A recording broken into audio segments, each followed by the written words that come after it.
اور خان صاحب کو کون نہیں پہچانتا تھا؟ روز نیا نیا مسئلہ مذہب میں نکالتے رہتے تھے. آج یہ پڑیا چھوڑا، کل یہ پڑیا چھوڑا.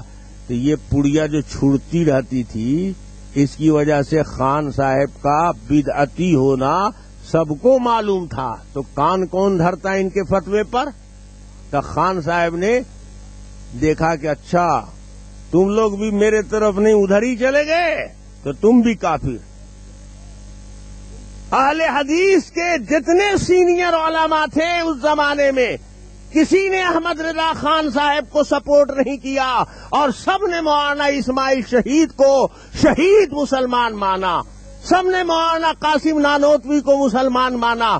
تب خان صاحب نے غصے میں آ کر، خان جب گرم ہو جاتا ہے تو سمجھتا ہے کسی کو، فتویٰ دے دیا کہ جتنے غیر مقلد اہل حدیث ہیں سب کافر ہیں. کسی کا ذبیحہ کھانا جائز نہیں، کسی سے شادی بیاہ کا رشتہ کرنا جائز نہیں، کسی کی نماز جنازہ پڑھنا جائز نہیں. خان بہادر تو بہت نرالی طبیعت کے آدمی تھے. ہر اختلاف ان کے ہاں کافر بناتا تھا. حالانکہ اختلاف مسئلے مسائل کا عالموں میں ہوتا ہے. اگر خان صاحب بھی ایسے ہی اختلاف کرتے مسائل میں جیسے علماء میں ہوا کرتا ہے تو ایک دوسرے کو کافر بنانا تو ضروری نہیں ہے. علماء دیوبند کو بھی اہل حدیث علماء سے مسائل میں اختلاف ہے، لیکن اس کا مطلب یہ نہیں ہے کہ اہل حدیث کافر ہیں. اہل حدیث علماء کو بھی علماء دیوبند سے مسائل میں اختلاف ہے، لیکن اس کا مطلب یہ نہیں ہے کہ علماء دیوبند کافر ہیں.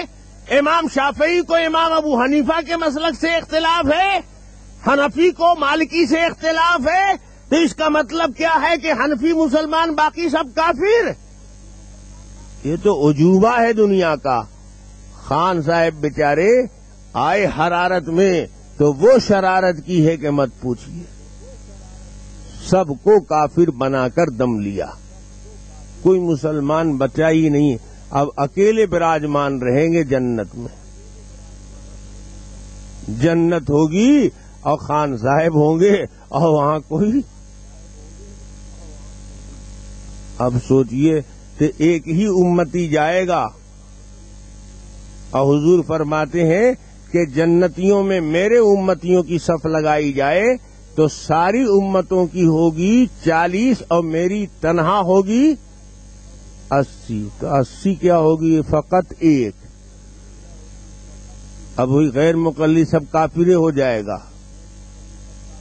اور مدینے والا سب کافر ہی ہو جائے گا، انڈونیشیا اور مصر والا، حلب اور شام والا سب کافر ہی ہو جائے گا، اور دیوبند والا سب کافر ہی ہو جائے گا، اور خان صاحب کے ابا جان بھی کافر ہی ہو جائیں گے، اور ابا جان کے فتوے سے بیٹا بھی کافر ہی ہو جائے گا. یہ بھی نہیں رہے گا جنت میں، ڈھن ڈھناتی رہے گی جنت. سوچئے احمد رضا خان صاحب کے باپ نے مولانا اسماعیل شہید کے کافر ہونے کا فتویٰ دیا. ابطال التقویٰ ایک کتاب لکھی گئی تھی اس زمانے میں، مولانا فضل حق خیر آبادی نے لکھا تھا مولانا اسماعیل شہید کے خلاف، اور اس پہ مولانا فضل رسول بدایونی نے کفر کا گولہ برسایا تھا. تو اس کتاب پر دستخط کرنے والوں میں نقی علی خان بھی ہیں. مولانا اسماعیل شہید کو کافر کہنے والوں میں احمد رضا خان صاحب کے ابا جان بھی ہیں، اور اس فتوے میں لکھتے ہیں ان کے ابا جان کہ جو ان کو کافر نہ مانے، کافر میں ہونے میں شبہ کرے، وہ بھی کافر. کڑیل فتویٰ تھا. اب نقی علی خان جب چلے گئے، اب بیٹے صاحب کا دور آیا تو انہوں نے جب کافر بنانا شروع کیا تو اللہ تعالیٰ نے ایسی جڑ کٹوایا کہ مت پوچھیے. احمد رضا خان صاحب نے فتویٰ دیا کہ مولانا اسماعیل شہید کو میں کافر نہیں کہتا ہوں. علماء محتاطین ہرگز ان کو کافر نہ کہیں، میں ان کو اہل لا الہ الا اللہ میں سمجھتا ہوں. ابا جان کہتے ہیں کہ جو اس کو کافر نہ سمجھے وہ بھی کافر، اور بیٹا جان کہتے ہیں کہ ہم اس کو کافر نہیں سمجھتے. تو ابا جان کے فتوے سے یہ کیا ہوئے؟ کافر تو جنت تو ایک دم کھوکھلی رہے گی۔ ایک تو بچے تھے، ان کو بھی ان کے ابا نے نکال باہر کروا دیا، تب بچا کون؟ اس لیے یہ کفر کا ملغوبہ جو ہے چلنے والا نہیں ہے، ہوشیار رہیے، یہ ریجیکٹ مقدمہ ہے۔ جس مقدمے کو خارج کر دیا گیا کورٹ سے، اس کی نقل نکال کے لوگ دکھا رہے ہیں کہ دیکھیے ان پر مقدمہ ہے، ان پر ارے مقدمہ ہے کہاں؟ مقدمہ چاہا تھا چلانا، مگر تم بھی چلے گئے اور مقدمہ بھی چلا گیا۔ اس کفر کے فتوے کو سمجھے نہیں سمجھے آپ؟ اس لیے کوئی علماء دیوبند کے خلاف اگر کفر کی آواز اٹھاتا ہے یا کوئی کتاب دکھاتا ہے تو اس کو بھی ردی کے ٹوکری میں ڈال دو، اور اس کو بھی ردی میں، مفتی بھی رد اور فتویٰ بھی رد۔ آئی بات سمجھ میں؟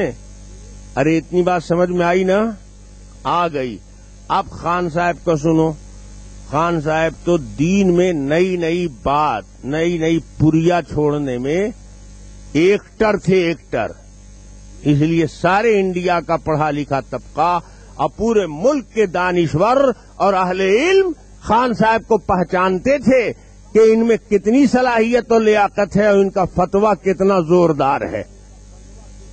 انہوں نے پریا چھوڑ دیا کہ حضور کو علم غیب تھا، پریا چھوڑ دیا کہ حضور مختار کل تھے، پریا چھوڑ دیا کہ حضور ہر جگہ حاضر ناظر، پریا چھوڑ دیا کہ صاحب یہ مسئلہ، ارے عجیب عجیب مسئلہ، کتنا مسئلہ ہم آپ کو سناویں۔ خان صاحب نے پریا چھوڑ دیا، نابالغ کا وضو کبھی نہیں ٹوٹتا،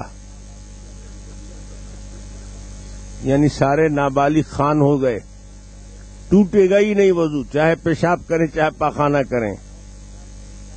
خان صاحب نے فتویٰ دیا، پڑھو کھول کر، فتاوی رضویہ میں فتویٰ پڑھو۔ عجوبہ، دنیا کے عجائبات میں سے ایک عجوبہ، یہ کہاں ہے؟ فتاوی رضویہ میں۔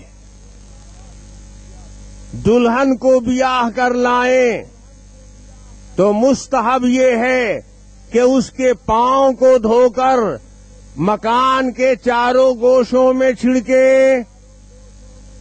ارے آپ لوگ بیاہ کر لاتے ہیں دلہن کو کہ بے بیاہے لے آتے ہیں؟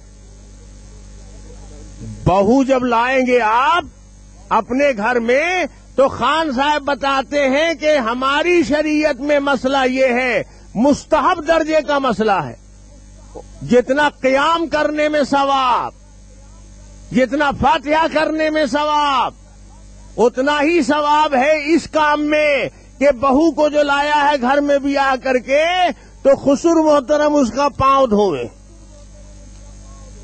مستحب یہ ہے کہ اس کے پاؤں کو دھو کر مکان کے چاروں گوشوں میں چھڑکیں، اس سے برکت ہوتی ہے۔ کیوں بھائی، ہے آپ کے ہاں مسئلہ یہ؟ عجیب عجیب، اگر خالی عجوبہ ان کا سناؤں تو مستقل اس کے لیے ٹائم چاہیے، لیکن اس عجائب گھر میں گھومنے کے لیے کبھی آپ اور دوسری بار مجھ کو بلائیے گا تو اس عجائب خانے کو گھما کر دکھاؤں گا کہ اس میں کون کون سا عجوبہ ہے۔ تو یہ سب تو خان صاحب کا کام تھا۔